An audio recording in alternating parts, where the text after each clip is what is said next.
नमस्कार, बहुत बहुत स्वागत है आपका। NSC9 न्यूज देख रहे हैं आप। मैं हूं आपके साथ नेहा और इसी के साथ करते हैं बुलेटिन का आगाज। बीजेपी के राष्ट्रीय कार्यकारी अध्यक्ष नितिन नवीन ने नई दिल्ली में बीजेपी मुख्यालय में पार्टी के राष्ट्रीय अध्यक्ष पद के लिए अपना नामांकन दाखिल किया है। नामांकन प्रक्रिया के दौरान गृह मंत्री अमित शाह, JP नड्डा, राजनाथ सिंह और हरदीप पुरी समेत कई बीजेपी के वरिष्ठ नेता मौजूद रहे। नितिन नवीन के नामांकन के दौरान योगी आदित्यनाथ समेत कई बीजेपी के राज्यों के मुख्यमंत्री, राज्य यूनिट के अध्यक्ष, सांसद और दूसरे वरिष्ठ पदाधिकारी भी मौजूद रहे।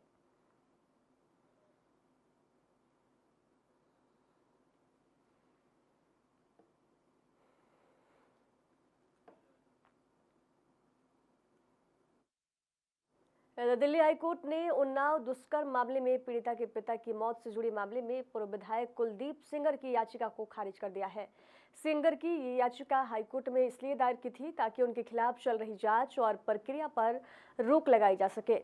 हाईकोर्ट के इस निर्णय से कुलदीप सेंगर को बड़ा झटका लगा है। न्यायालय ने स्पष्ट किया है कि मामले की जांच और लंबित कार्रवाई उच्च न्यायालय के आदेशों के अनुरूप रहेगी। अदालत ने याचिका खारिज करते हुए कहा कि कानून के अनुसार सभी प्रक्रिया और जांच नियमों के तहत की जा रही है और किसी भी आरोपी को न्याय से बचाने का प्रयास स्वीकार्य नहीं है। आपको बता दें कि उन्नाव दुष्कर्म मामला 2017 में प्रकाश में आया था।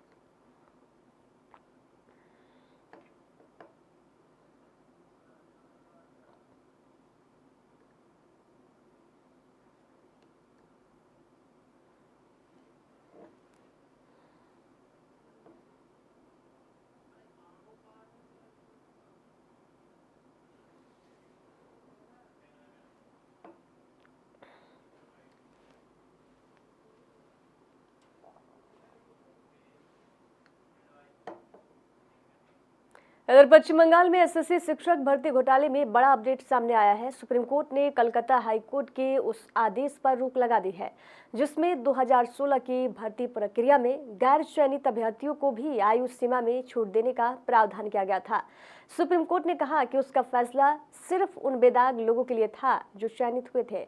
अब इस पूरे मामले पर TMC के सांसद कल्याण बनर्जी ने बड़ा बयान दिया है। उन्होंने कहा कि कलकत्ता उच्च न्यायालय की माननीय न्यायाधीश न्यायमूर्ति अमृता सिन्हा ने एक आदेश पारित किया था जिसमें 2016 में प्रतीक्षा सूची में शामिल लोगों, बेदाग चरित्र वाले लोगों जिन्हें नौकरी नहीं मिली थी, उन्हें आयु में छूट देने का आदेश दिया गया है और उन्हें साक्षात्कार के लिए बुलाया भी गया था। उस आदेश पर सर्वोच्च न्यायालय ने रोक लगा दी है।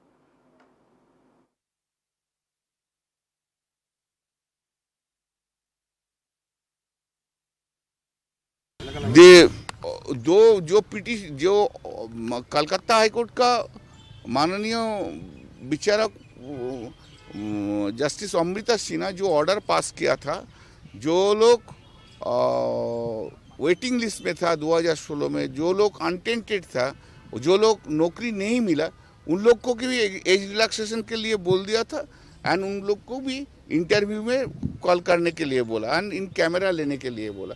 वही ऑर्डर आज को सुप्रीम कोर्ट में स्टे हो गया क्योंकि सुप्रीम कोर्ट जो मेन ऑर्डर था 3 अप्रैल में, उनमें अनटेंटेड टीचर्स जिस लोग सर्विस में रहे थे दैट टाइम 2016 से, उन लोग को सिर्फ एज रिलैक्सेशन के बारे में बोला था।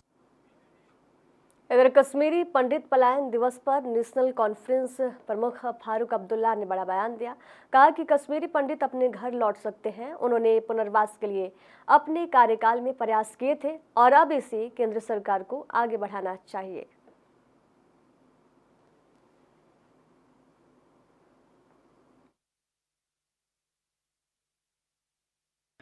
कब जाएंगे? कौन रोकता है उन्हें? किसी ने नहीं रोका। जाए, घर है, घर जाए, बैठे वहां पे आराम से। वहां बहुत से पंडित रह रहे, कभी वो निकले नहीं। जब बाकी निकाले गए थे वो नहीं निकले, वहीं बैठे अपने गांव में आराम से बैठे। सर, वो कह रहे कि रिहेबिलिटेशन कोई पॉलिसी जो सरकार ने लानी थी अभी तक हमें बताया नहीं गया है, कुछ रिहेबिलिटेशन पॉलिसी जो कश्मीरी जनाब, मेरे वक्त में मैंने इनसे कहा था घर भी बना के देंगे, घर के सामान भी बना के दे देंगे। उसके बाद हुकूमत चली गई। अब दिल्ली की हुकूमत को देखना है, पहले तो इन लोगों को देखना है। क्योंकि आप हर जगह बस गए हैं, बुजुर्ग हो गए हैं, वहां इनके इलाज चलते हैं, बच्चे कॉलेजेस और स्कूल्स व यूनिवर्सिटीज में हैं। वो तो एक विजिटर आएंगे, मुझे नहीं लगता वो वहां रहने की। हरियाणा में HPSC के माध्यम से विभिन्न नौकरियों में बाहरी राज्यों के लोगों को प्राथमिकता देने को लेकर कांग्रेस ने प्रदेश सरकार पर हमला बोला है। प्रदेश प्रवक्ता नरेंद्र राज गाकड़वास ने कहा कि असिस्टेंट प्रोफेसर समेत कई पदों पर प्रदेश के योग्य युवाओं को हक से वंचित किया जा रहा है और भर्ती लंबे समय से लटकी हुई है। उन्होंने HPSC के चेयरमैन को हरियाणा का निवासी नियुक्त करने और समयबद्ध भर्ती कराने की मांग की है।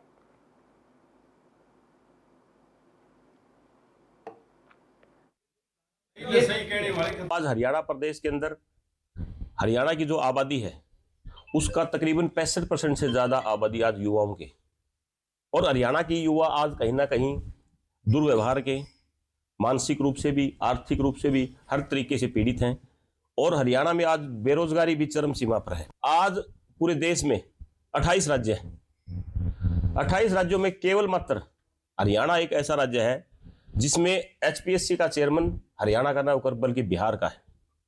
जबकि जाहिर सी बात है कि अगर हम देश के प्रधानमंत्री का चुनाव होता है तो ऐसा तो होता नहीं कि ऑस्ट्रेलिया का व्यक्ति आके हिंदुस्तान का प्रधानमंत्री बन जाए, या हमारे हरियाणा के चीफ मिनिस्टर का सवाल होता है तो ऐसा नहीं होता कि पश्चिम बंगाल का व्यक्ति आके हरियाणा का मुख्यमंत्री बन जाए। तो आज हरियाणा के ऊपर, हरियाणा सरकार के ऊपर ऐसी क्या नौबत आ गई कि उनको हरियाणा के HPSC का जो चेयरमैन है वो बाहर का लगाना पड़ा है, जो बिहार का लगाना पड़ा है? ऐसी क्या मजबूरी आ गई? मेरा पहला सवाल तो हरियाणा सरकार से ही है। और दूसरी ये मांग भी है कि HPSC का चेयरमैन, हरियाणा की 3 करोड़ की आबादी है, 3 करोड़ की आबादी में क्या कोई भी ऐसा व्यक्ति, काबिल व्यक्ति, पढ़ा लिखा नहीं है जो हरियाणा के HPSC के चेयरमैन के पद के ऊपर बिठाया जाए? और मैं मांग करता हूं सरकार से कि सरकार इस बाहर के HPSC के चेयरमैन को तुरंत बर्खास्त करके कहीं ना कहीं हरियाणा प्रदेश का कोई। इधर कांग्रेस पार्टी के सांसद गुरजीत सिंह औजला ने कहा कि आज फर्द केंद्र कंप्यूटर एसोसिएशन के प्रतिनिधि मेरे घर आए। उन्होंने बताया कि पंजाब में फर्द केंद्र कर्मचारी हर महीने अपनी सैलरी के लिए हड़ताल करने और नेताओं के दरवाजे खटखटाने को मजबूर हैं। मुख्यमंत्री भगवंत मान से अपील की गई है कि कर्मचारियों को सही वेतन और पक्की सरकारी नौकरी का दर्जा दिया जाए।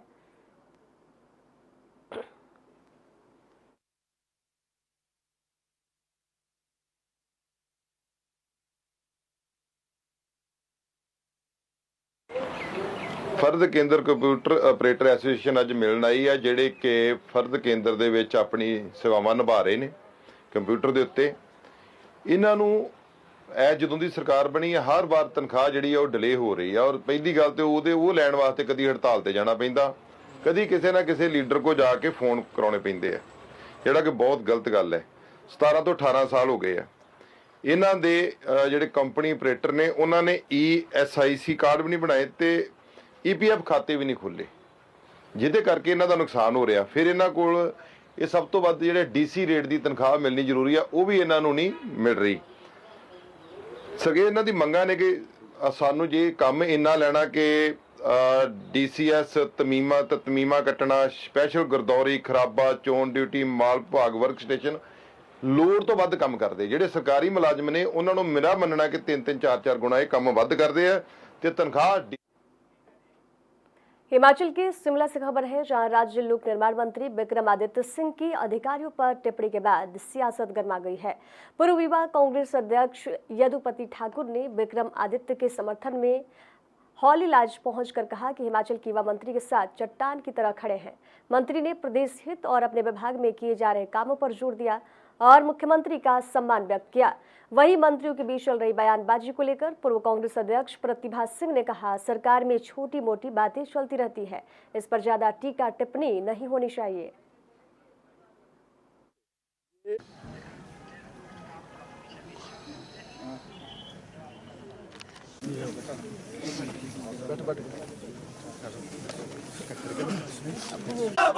देखिए, मैं पहले भी बोल चुका हूँ कि हॉली लॉज आज जो है हम पहली बार नहीं पहुंचे हैं। हम हमेशा जो है निरंतर जो है इस परिवार के साथ खड़े हैं और हम हॉली लॉज आते रहते हैं। हमारी आस्थाएं जो है राजा वीरभद्र सिंह जी के समय से इस परिवार के साथ जुड़ी है। जिस प्रकार सोशल मीडिया में चला हुआ था, ट्रेंड चला हुआ था कि विक्रमादित्य सिंह अकेले हैं, विक्रमादित्य सिंह को किसी का समर्थन नहीं है। तो मैं बताना चाहता हूं कि जितने भी हिमाचल के युवा थे, ये खुद अपनी इच्छा से जो है यहाँ पे पहुंचे हैं, ताकि जो है हम विक्रमादित्य सिंह जी को ये बता सकें कि आप जो है हिमाचल की आवाज़, हिमाचल के लोगों की आवाज़ जो है हर पटल पे, उचित पटल पे उठाते रहें, और हिमाचल का जो है लाखों युवा जो है आपके साथ, चट्टान के साथ खड़ा है। वो हमारे लिए सर्वश्रेष्ठ है, प्रदेश के हित हमारे लिए सर्वश्रेष्ठ है। और मैं यही कहना चाहता हूं कि जो मेरे पिताजी स्वर्गीय राजा वीरभद्र सिंह जी ने जो रास्ता हमको दिखाया है, और जिस रास्ते पे वीरभद्र सिंह जी चलते थे, वो रास्ता स्वर्गीय इंदिरा गांधी जी का था। वही थे जो हिमाचल प्रदेश में श्रीमती इंदिरा गांधी जी, जिन्होंने वीरभद्र सिंह जी को प्रदेश के मुख्यमंत्री की कमांड 1983 में दी, और उनकी संकल्प, उनके सोच को वीरभद्र सिंह जी प्रदेश में लागू करने का उन्होंने काम किया। तो मैं यही कहना चाहता हूं कि हिमाचल प्रदेश के हर वर्ग की आवाज़ समय समय पर उठाना, उनकी समस्याओं का निवारण करना और प्रदेश को विकास की दृष्टि से आगे लेकर जाना, जो जिम्मेवारी मुझे सरकार में कांग्रेस पार्टी के आलाकमान ने दी है, मुख्यमंत्री जी ने दी है, उसका हम निर्वहन करने का हर संभव प्रयास कर रहे हैं। देखिए, ऐसी ये छोटी मोटी बातें चलती रहती है। सरकार में कई बातें हैं जो सरकार ने कही और मंत्री ने उसका जवाब दिया, तो मैं नहीं समझती हूँ कि इस पे ज्यादा टिक्का टिप्पणी करने की आवश्यकता है। स्वयं जानते हैं, मंत्री भी एक वरिष्ठ नेता हैं और वो हिमाचल प्रदेश की समस्याओं को भली भांति समझते हैं, और क्या बोलना है, क्या नहीं बोलना, कब बोलना, वो मैं समझती हूँ उसमें वो बहुत निपुण है और खुद इस बात का जवाब देने में सक्षम है। जहाँ तक सरकार की बात है, मैं आज दावे के साथ कह सकती हूँ कि 3 साल हमारी सरकार को हो गए, और सरकार ने जो कार्य किया है वो लोगों के सामने है। प्रदेश के हित में, प्रदेश को ऊपर उठाने के लिए, गरीब तबके के लिए जो काम हुआ है, वो सभी लोग इससे भली भांति परिचित है। तो मैं समझती हूँ कि जो कोई भी आप इस बात का प्रश्न पूछना चाहते हैं, वो हिमाचल प्रदेश की जनता सब जानती है। आजकल सोशल मीडिया का जमाना है, सोशल मीडिया ने जो जिसके मन में आया लिख दिया। कुछ ऐसा आभास हमारे युवाओं को हुआ कि ऐसा लग रहा है कि विक्रमादित्य अलग थलग पड़ गया। पर मैं युवाओं का बहुत बहुत दिल की गहराइयों से आभार व्यक्त करना चाहती हूँ कि इन्होंने उसके समर्थन में आज ये सब एकत्रित हुए हैं, और उनको ये एहसास दिलाया कि आप ये लड़ाई अकेले नहीं लड़ रहे, हम सारे युवाओं के लिए, हिमाचल प्रदेश के हित के लिए। इधर हिमाचल में पंचायत चुनाव से पहले प्रशासक नियुक्ति के हाईकोर्ट फैसले के विरोध में करीब 400 पंचायत प्रधान शिमला पहुंचे। उन्होंने मुख्यमंत्री सुखविंदर सिंह सुक्खू और ग्रामीण और पंचायती राज मंत्री अनिरुद्ध सिंह से मुलाकात कर चुनाव तक अपने अधिकार बरकरार रखने की मांग की है। प्रधानों का कहना है कि आपदा और विकास कार्यों के दौरान वे जनता की समस्याओं को बेहतर से समझते हैं।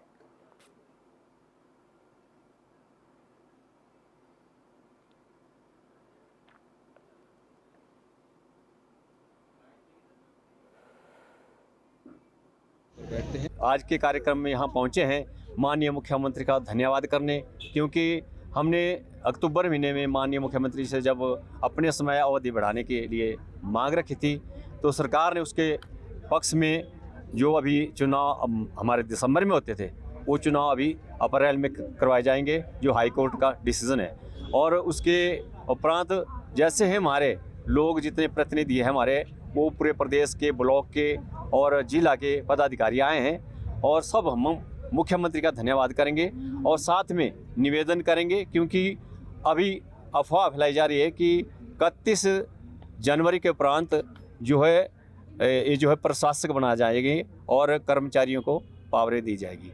इसके बारे में हम चाह रहे हैं कि जब डिजास्टर एक्ट चला हुआ है, जब हिमाचल में इतना डिजास्टर हुआ, डिजास्टर एक्ट चला हुआ है, तो जब तक चुनाव नहीं हुए तब तक पंचायत प्रतिनिधियों के पास ही शक्तियाँ रहनी चाहिए। तो इसीलिए हम आज माननीय मुख्यमंत्री जी से मिलने आए हैं और इनका थैंक्स करने भी आए, क्योंकि जब हम माननीय मुख्यमंत्री से मिले हैं तो माननीय मुख्यमंत्री जी ने हमारे जितनी भी मांगे हैं वो पूर्ण की है, और हमें विश्वास है कि जो आज की हमारी समस्या है उसको भी हल करेंगे। मैं आपके माध्यम से मुख्यमंत्री महोदय और अन्य मंत्रिमंडल से आग्रह करना चाहूँगी कि जो प्रधानों का ये कार्यकाल 31 को ख़त्म होने की एक अफवाह फैलाई जा रही है, उसके समर्थन में हम ये बोलना चाह रहे हैं कि हमारा जो कार्यकाल है जब तक इलेक्शन नहीं होते हैं तब तक बढ़ाया जाए, क्योंकि प्रधान जो होता है वो हर व्यक्ति से जुड़ा होता है। हम जो प्रशासक होगा वो 5 बजे तक काम करेगा, जो प्रधान होगा वो 24 आवर्स अवेलेबल रहेगा लोगों के लिए। तो हम यही आग्रह करना चाहेंगे कि हमारी जो शक्तियाँ है वो हमारे पास रहने दी जाए और जब तक इलेक्शन न होते हैं। और इस खबर पर ज़्यादा जानकारी साझा करने के लिए टीना ठाकुर ब्यूरो चीफ हिमाचल से हमारे साथ जुड़ी हुई हैं। टीना जी, पंचायत चुनाव से पहले प्रशासक नियुक्ति करने पर इसका विरोध हो रहा है। करीब 400 पंचायत प्रधान शिमला पहुंचे हैं और मुख्यमंत्री से मुलाकात भी की है उन्होंने, तो क्या कुछ जानकारी है इसको लेकर?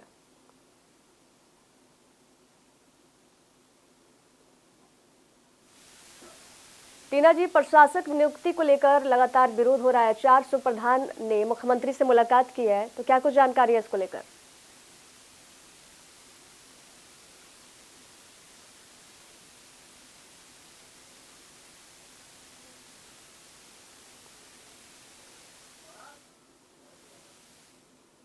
तो शिमला में पंचायत प्रधानों का शक्ति प्रदर्शन जो है जारी है। बता दें, इसको लेकर 400 पंचायत प्रधान जो हैं आज मुख्यमंत्री से मुलाकात की है और इसका लगातार विरोध हो रहा है।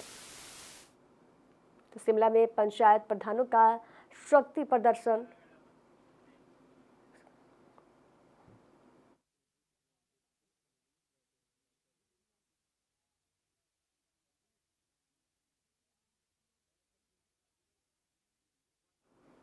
शिमला में शहर में चोरी, डकैती, गुंडागर्दी और शरारत के मामलों में तेजी से वृद्धि होने लगी है। भारतीय जनता पार्टी के जिलाध्यक्ष केशव चौहान ने कहा कि पुलिस और सरकार मुख्य दर्शक बने हुए हैं। उन्होंने हर वार्ड में दिन रात पुलिस पैरे, कैमरे और सुरक्षा बढ़ने की मांग की है, वरना भाजपा सरकार के खिलाफ प्रदर्शन करेगी।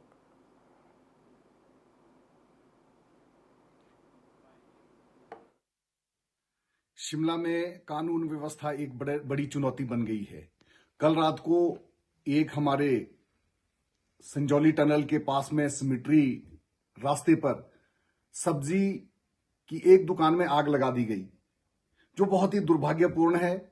इससे पूर्व भी 2 दुकानें वहीं संजौली टनल के सामने वाली जो पुलिस की गुमटी है उसके पास जला दी गई। आज तक उसकी इन्वेस्टिगेशन हुई नहीं हुई, उसके बारे में अभी तक पता नहीं है। और कल रात में जो ये दुर्घटना हुई, ये बहुत ही दुर्भाग्यपूर्ण है। मुझे लगता है कि सरकार और पुलिस प्रशासन को इसके बारे में गंभीरता से सोचना चाहिए। वैसे तो पूरे शहर में हालत बहुत ज्यादा खराब है। अगर हम संजौली की बात करें, क्योंकि संजौली शिमला का मुख्य एक टाउन है, मुख्य कस्बा है, मुख्य शहर है, जहां पर अगर हम पिछले बीते 6 महीने की बात करें तो अनेकों ऐसी घटनाएं यहां पर हो चुकी है। चाहे वो 5 दिन पूर्व पुलिस वालों पर गुंडों ने हमला किया हो, उन्हें मारा पीटा हो, या फिर ढींगू मंदिर वाले रास्ते में 23 गाड़ियों के शीशे तोड़ दिए गए थे, और वहीं पर शर्मा निवास ढींगू मंदिर। रेवाड़ी में भारतीय किसान यूनियन और टिकायत संगठन के बैनर तले किसानों ने किसान भवन पर सरकारी कब्जे के प्रयास के विरोध में प्रदर्शन किया। यूनियन प्रधान समय सिंह ने कहा कि किसान भवन किसानों के लिए है, न कि सरकारी कार्यालय के लिए है। प्रदर्शनकारी किसानों ने जिला प्रशासन को ज्ञापन सौंपकर मांग की है कि किसान भवन किसानों के उपयोग के लिए ही सुरक्षित रखा जाए।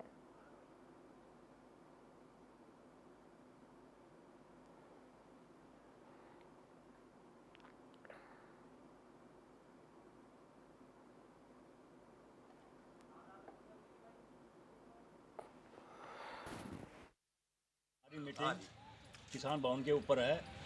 किसान भवन को अपने ये मार्केट कमेटी के अधिकारी लेना चाहते हैं। ये किसानों के लिए बनी हुई है। गवर्नमेंट ने किसानों के विश्राम के लिए बनाई थी, यहाँ पर किसानों की चर्चा करने के लिए बनाई थी, और ये अब अपना कब्जा करना चाहते हैं और इसका हम विरोध करते हैं। और आज हम डीसी साहब को ज्ञापन देंगे, या तो उनको यहाँ और कोई जगह। इधर सिरसा पहुंचे पंजाबी सिंगर मनकीरत ने ऐतिहासिक गुरुद्वारा श्री चिल्ला साहब में माथा टेका और सेवा के लिए ट्रैक्टर दिया। उन्होंने बताया कि पंजाब में बाढ़ के दौरान पीड़ितों तक सहायता पहुंचाने के लिए ग्लोबल सिख के माध्यम से ट्रैक्टरों की सेवा दी गई है। मनकीरत ने हरियाणा और अन्य राज्यों के सहयोग से बाढ़ प्रभावित क्षेत्रों में रिकवरी की भी जानकारी दी। विवादित मुद्दों पर उन्होंने टालमटोल जवाब दिया और कहा कि उनके गाने केवल मनोरंजन के लिए हैं और राजनीति में जाने इस सवाल से भी उन्होंने इनकार किया।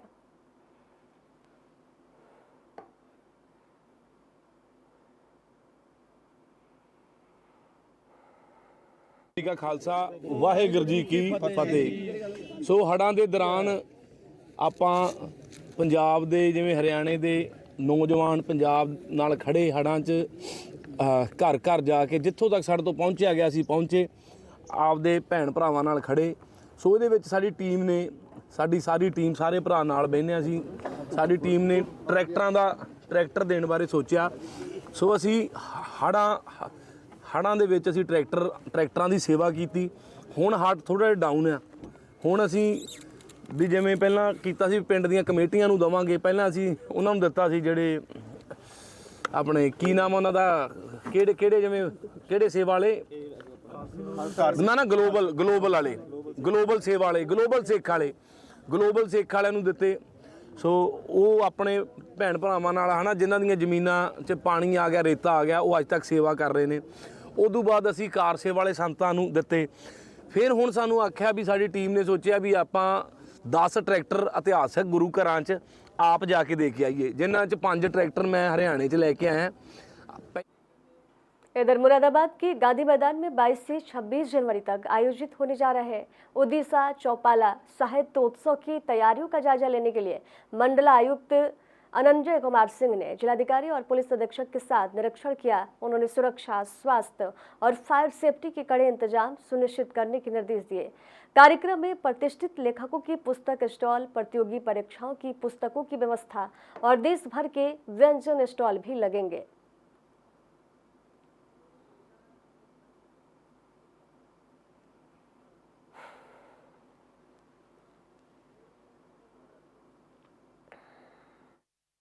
देखिए 20 से 26 के बीच 5 दिन का ओडिशा जो चौपाला साहित्य उत्सव हो रहा है, उसमें 40 से ज़्यादा कंफर्मेशन आ गए हैं पब्लिकेशन से, जो अपनी पुस्तकें लेकर यहाँ पे आएंगे।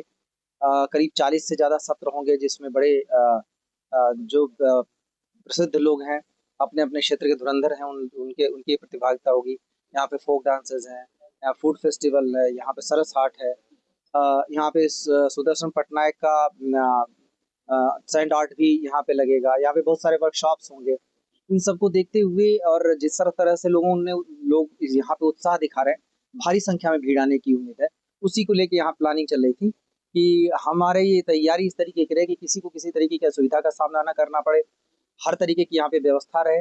और जिस तरीके का फुटफॉल हम देख रहे हैं कि एक दिन में अगर 40 से 50 हज़ार लोग आते हैं, तो उनके लिए पर्याप्त व्यवस्था इस ग्राउंड पर है। बहुत बड़ा ग्राउंड है और यहाँ पे लोगों को गाइड करने के लिए।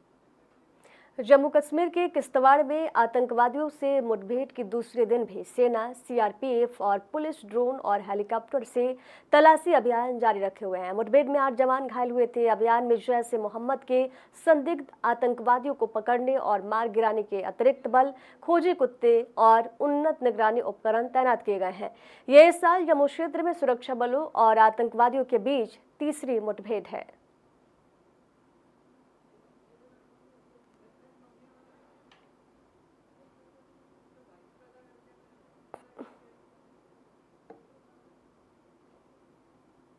दीपांकर गुप्ता। लगातार दूसरे दिन भी किश्तवाड़ के छात्रों इलाके के सिंहपुरा फॉरेस्ट में सुरक्षा बलों द्वारा व्यापक ऑर्डिनेंस सर्च ऑपरेशन किया जा रहा है।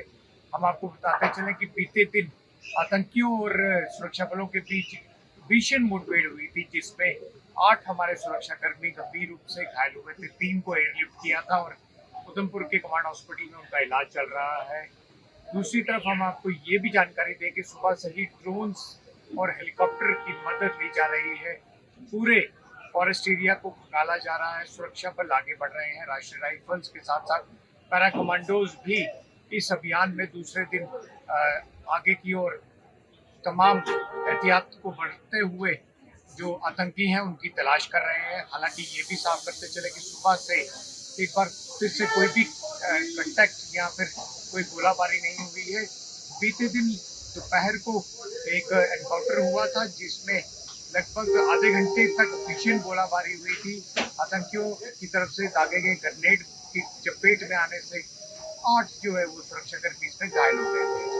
जैसे कोई इधर फरीदाबाद में साइबर ठगों ने बुजुर्ग दंपति को झांसा देकर करीब 1.90 करोड़ रुपए की ठगी कर ली। ठगों ने खुद को सरकारी या बैंक अधिकारी बताकर कॉल और मैसेज के जरिए दंपति को डराया और अलग अलग खातों में रकम ट्रांसफर करवा ली है। साइबर थाना पुलिस इस पूरे मामले की जांच में जुटी है और पैसे फ्रीज कराने की प्रक्रिया शुरू कर दी गई है।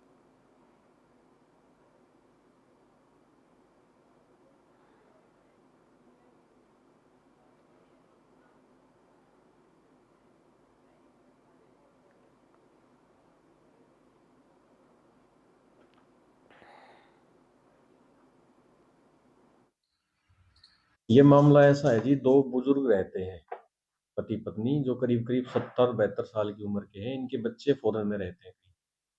तो इनके पास करीब 1.5 महीने पहले दिसंबर के स्टार्टिंग में फर्स्ट वीक में फोन आया कहीं से कि हम आरबीआई से बोल रहे हैं और आपकी जो एफडी आपने करवा रखी है वो उसमें इलीगल पैसे है, तो उसकी हम जांच करेंगे। तो एफडी तुड़वा कर आप हमारे पास पैसे भेजिए, हम उसको वेरीफाई करेंगे और अगर सब कुछ ठीक हुआ तो आपको वापस भेज देंगे। इस तरीके से उनको झांसा दे के और डरा के थोड़ा और उनसे पैसे ले लिए थोड़े थोड़े करके। करीब पूरे 1 महीने में इनसे 1.90 करोड़। इधर अमृतसर के गांव पंडोरी वड़ैश में पंचायत चुनाव के दौरान आम आदमी पार्टी के कार्यकर्ताओं और सरपंच पर धारदार हथियारों से हमला किया। घटना में 3 युवक गंभीर रूप से घायल हो गए। साथ ही इटली से आए एक एनआरआई परिवार को भी पीटा गया। पीड़ितों ने पुलिस की निष्क्रियता पर विरोध जताया और आरोपियों के खिलाफ ठोस कार्रवाई की मांग की। कांग्रेस नेताओं समेत 12 अज्ञात लोगों के खिलाफ एफआईआर दर्ज की गई है, लेकिन अब तक किसी की गिरफ्तारी इस मामले में नहीं हो पाई है।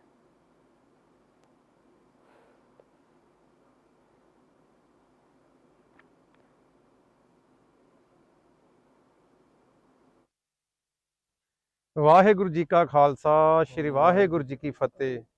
ਵੇਖੋ ਜੀ, ਜਿਹੜਾ ਇਲੈਕਸ਼ਨਾਂ ਦੌਰਾਨ ਪਿੰਡ ਪੰਡੋਰੀ ਵੜਾ ਜਿਹੜਾ ਝਗੜਾ ਆਇਆ ਆ, ਸਰਪੰਚ ਮੰਗਵੀਰ ਸਿੰਘ, ਸਾਨੂੰ ਇਹ ਆ ਵੀ ਉਹਨਾਂ ਨੂੰ ਇਨਸਾਫ ਦੀ ਪੁਕਾਰ ਜਿਹੜੀ ਦਲ ਪੰਥਕੋ ਸਮੁੱਚਾ ਦਲ ਪੰਥ ਤੇ ਸਾਂਝਾ ਫਰੰਟ ਮੋਰਚਾ ਉਹਨਾਂ ਕੋਲ ਜਿਹੜੀ ਕਾਲ ਗਈ ਸੀ, ਉਹਦੇ ਉਪਰੰਤ ਅਸੀਂ ਅੱਜ ਜਿਹੜਾ ਆਪਣਾ ਜਿਹੜਾ ਸਪਸ਼ਟੀਕਰਨ ਤੁਹਾਨੂੰ ਪ੍ਰਸ਼ਾਸਨ ਨੂੰ ਦਿੰਦੇ ਆ ਕਿ ਜਿਹੜੀ ਉਹਦੇ ਵਧੀਕੀ ਹੋਈ ਆ ਉਹਦੀ ਜਿਹੜੀ ਤੁਰੰਤ ਜਿਹੜਾ ਪੰਜਾਬ ਪੁਲਿਸ ਨੂੰ ਬੇਨਤੀ ਕੀਤੀ ਜਾਂਦੀ ਹੈ ਕਿ ਤੁਰੰਤ ਉੱਤੇ ਐਕਸ਼ਨ ਲਿਆ ਜਾਵੇ ਤੇ ਜਾਂ ਕਿ ਉਹਨੂੰ ਜਿਹੜਾ ਇਨਸਾਫ ਦਿਵਾ ਸਕੀਏ। ਵਾਹਿਗੁਰੂ ਜੀ ਕਾ ਖਾਲਸਾ, ਵਾਹਿਗੁਰੂ ਜੀ ਕੀ ਫਤਿਹ। ਪ੍ਰਸ਼ਾਸਨ ਨੂੰ ਕੀ ਕਹਿਣਾ ਚਾਹੋਗੇ? ਜਿਹੜਾ ਝਗੜਾ ਹੋਇਆ ਸੀਗਾ ਕੀ ਗੱਲ? ਸਰ, ਗੱਲਬਾਤ ਇਹ ਹੋਈ ਆ ਕਿ ਜਿੱਦਣ 14 ਤਰੀਕ ਨੂੰ ਬਲਾਕ ਸੰਮਤੀ ਦੇ ਵੋਟਾਂ ਵਾਲੇ ਦਿਨ ਮੈਂ ਆਜ਼ਾਦ ਉਮੀਦਵਾਰ ਆਪਣਾ ਖਿਲਾਰਿਆ ਸੀ, ਕਿਉਂਕਿ ਮੈਨੂੰ ਪ੍ਰੋਪਰ ਐਮਐਲਏ ਸਾਹਿਬ ਵੱਲੋਂ ਟਿਕਟ ਨਹੀਂ ਦਿੱਤੀ ਗਈ ਤੇ ਮੈਂ ਆਪਣਾ ਆਜ਼ਾਦ ਉਮੀਦਵਾਰ ਖਿਲਾਰਿਆ ਤੇ ਉਹਦੇ ਹੱਕ ਦੇ ਵਿੱਚ ਜਿਹੜੀਆਂ ਮੈਂ ਬੂਥ ਤੇ ਬਹਿ ਕੇ ਪਰਚੀਆਂ ਕੱਟਣ ਡਿਆ ਸੀ ਤੇ ਪਿੰਡ ਦੇ ਕਾਂਗਰਸੀ ਜਿਹੜੇ ਬੰਦੇ 15 ਤੋਂ 20 ਬੰਦੇ ਆਏ ਆ ਤੇ ਮੈਨੂੰ ਬੂਥ ਤੇ ਬੈਠੇ ਨੂੰ ਮੇਰੇ ਤੇ ਹਮਲਾ ਕਰ ਦਿੱਤਾ ਉਹਨਾਂ ਨੇ ਤੇ ਮੈਨੂੰ ਕਾਫੀ ਜਾਣੀਆਂ ਜਿਹੜੀਆਂ ਸੱਟਾਂ ਲਾਈਆਂ। ਮੇਰੇ ਨਾਲ ਵੀਰ ਐਨਆਰਆਈ ਵੀਰ ਨਛੱਤਰ ਸਿੰਘ ਤੇ ਮੇਰੇ ਨਾਲ ਭਾ ਕੁਲਦੀਪ ਸਿੰਘ, ਉਹਨੂੰ ਵੀ ਕਾਫੀ ਸੱਟਾਂ ਇਹਨਾਂ ਨੇ ਲਾਈਆਂ ਵਾ, ਸੱਟਾਂ ਲੱਗੀਆਂ ਵਾ ਦੌਰਾਨ। ਉਸ ਤੋਂ ਬਾਅਦ ਮੈਂ ਇਟਲੀ ਰਹਿਣਾ, ਇਟਲੀ ਤੋਂ ਮੈਂ ਆਪਣੀ ਜ਼ਮੀਨ ਜਾਇਦਾਦ ਕਰਕੇ ਆਉਣਾ ਆ ਤੇ ਮੈਨੂੰ ਡਰਾਉਂਦੇ ਧਮਕਾਉਂਦੀ ਦੂਜੀ ਪਾਰਟੀ ਤੇ ਮੈਂ ਘਰ ਵੀ ਨਹੀਂ ਰਹਿੰਦਾ, ਮੈਂ ਸ਼ਹਿਰ ਰਹਿਣਾ ਡਰਦਾ ਇਹਨਾਂ ਤੋਂ। ਇਹ ਅੱਗੇ ਵੀ ਮੇਰੇ ਗਲ ਪਏ ਆ, ਹੁਣ ਵੀ ਮੈਨੂੰ ਇਹ ਧਮਕੀਆਂ ਦਿੰਦੇ ਆ ਤੇਰੀ ਜ਼ਮੀਨ ਤੇ ਕਬਜ਼ਾ ਕਰ ਲਾਂਗੇ, ਤੈਨੂੰ ਮਾਰ ਦਾਂਗੇ ਜੇ ਤੂੰ ਪਿੰਡ ਵੜਿਆ। ਇਹ ਕਰਕੇ ਮੈਂ ਡਰਦਾ ਸ਼ਹਿਰ ਹੀ ਰਹਿਣਾ ਜੀ। ਉਹ ਦਿਨ ਝਗੜਾ ਹੋਇਆ ਸੀਗਾ, ਤੁਸੀਂ ਮੌਕੇ ਤੇ? ਹਾਂਜੀ, ਮੈਂ ਮੌਕੇ ਤੇ ਹਾਂ, ਮੈਂ ਵੋਟ ਪਾਉਣ ਗਿਆ, ਵੋਟ ਪਾ ਕੇ ਆ ਕੇ ਤੇ ਮੈਂ ਵੀਰ ਦੇ ਲਾਗੇ ਖਲੋ ਗਿਆ ਵਾਂ। ਇੱਕਦਮ ਨੋਵਾ ਗੱਡੀ ਆਈ, ਇਹਦੇ ਵਿੱਚੋਂ 8-9 ਬੰਦੇ ਉੱਚੋਂ ਉਤਰੇ ਆ, ਕੋਹ ਪੈਦਲ ਆਏ ਆ ਤੇ ਆ ਕੇ ਆਉਂਦੇ ਸਾਡੇ ਗਲ ਪੈ ਗਏ, ਦਸਤੇ ਲੈ ਗਏ ਤੇ ਜੋ सट्टा जी मेरे लक ते लत्तां। खबरों के सफर में दीजिए जाने की इजाजत। देखते रहिए NSC 9 न्यूज। नमस्कार।